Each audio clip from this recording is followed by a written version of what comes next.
If you're looking for a sensor that can do more than just detect motion, the Fibaro Z-Wave multi-sensor could be your new best friend. This little device doesn't just detect movement, it can also monitor temperature, light intensity, and even vibrations. I've had it in my house for over 2 years, so let me tell you what this little device is all about and if it's worth adding to your own home. When it comes to design, the Fibaro has kept it simple. It's compact and minimalistic, blending very well into most interior decors. It measures just 4.4 centimeters, making it easy to place in any room without getting too much attention. Setting up this device is relatively easy.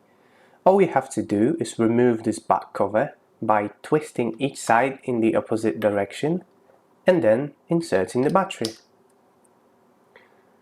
In order to enable the pairing mode, all you have to do is tap this little button here 3 times quickly. The blue light will indicate that device has entered the pairing mode. So then you can use your smart home controller to add it to your Z-Wave network.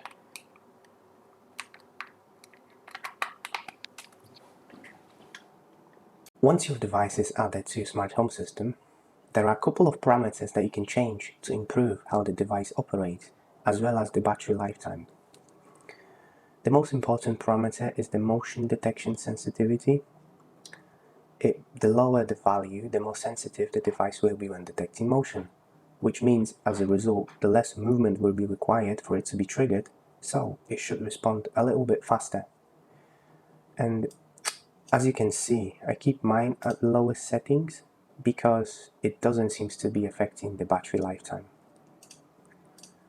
The next parameter that has potential to save some battery is the motion detection blind time.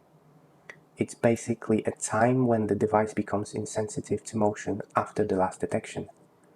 For the most part, I keep mine at around 6, which is somewhere in the middle, and each number from 1 to 15 corresponds to half a second, so in this case I keep mine about 3 seconds.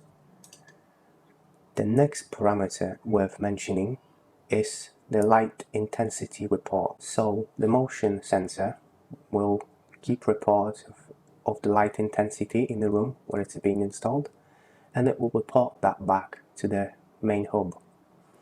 And because I use that value to trigger lights around my home, I send this report about every minute.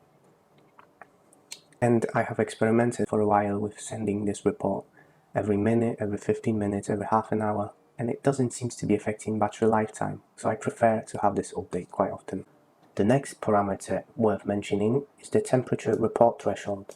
I have mine at 1 degree, which means at least 1 degree change in the measured temperature is required for the device to send the report back to the main controller.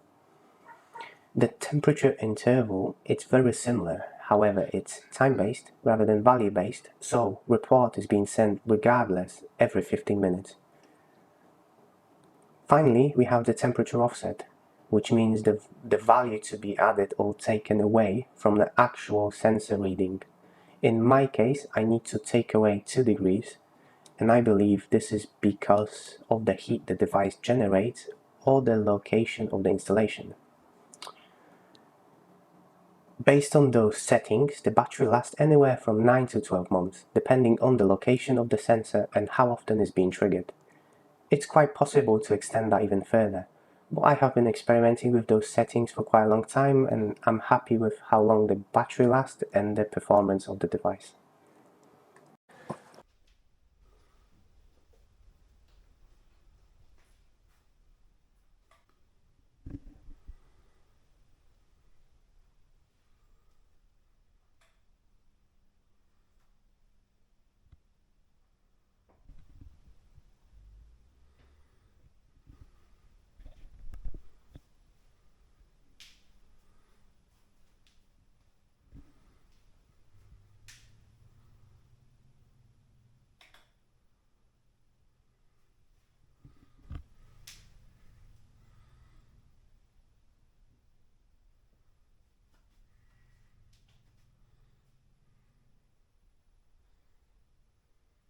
The device has a detection range of about 7 meters. Once about every 6 months, the sensor might register false positive, causing the lights to come on even when no motion has been detected. When this happens, I usually reinsert the battery to restart the sensor, which resolves the problem. I have over 10 of those in my house, so false positives are quite rare. Due to the detection range, you might want to adjust the sensor angle to reduce the detection range. This could be useful if you have two connected rooms, without triggering the sensor from another room. Adjusting the angle can help you better control the sensor coverage area and avoid unintended activations. The overall sensitivity is generally very good, as it can be adjusted in the settings. However, there are scenarios where the highest sensitivity might not be enough to maintain continuous detection. Imagine relaxing in a bathtub. The lack of movement might cause the lights to turn off much quicker than expected. I had to pair this sensor with another door sensor to address this problem in the bathrooms. I use the sensor light level measurements to determine when to switch on the lights in my home. When a device is exposed directly to the outside light, it will have much higher light reading than one without. So it's best to have each sensor configured separately based on the location to ensure accurate and efficient lighting control. Device temperature reading can be slightly off, by approximately 1 to 2 degrees. This is quite common in many integrated temperature sensors, and it's usually due to factors like sensor placement or the heat generated by the device. Currently, I use this device in 5 different automations: smart lighting control, where the lights come on when motion is detected and the sensor light reading is below a certain value. The lights come off when no motion is detected for a set period of time, usually 1 to 3 minutes, depending on the location. Control the home heating based on the average temperature reading from different rooms in the house. Security alerts. Receive notifications on your phone when unexpected motion is detected while you're away from home. A wake-up routine. Gradually increase outside light brightness with smart blinds and adjust the room temperature when motion is detected in the morning. Child monitoring. Receive alerts if child room becomes too hot or too cold, or if there is unexpected activity during sleep. My experience with the Fibaro Motion Sensor has been very positive, with consistent performance and minimal false positives.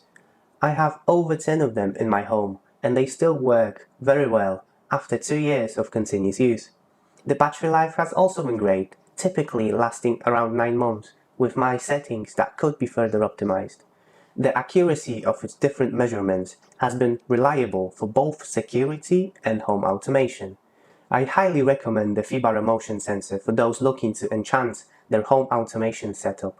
However, if you only need basic motion detection, simpler, more cost-effective options exist.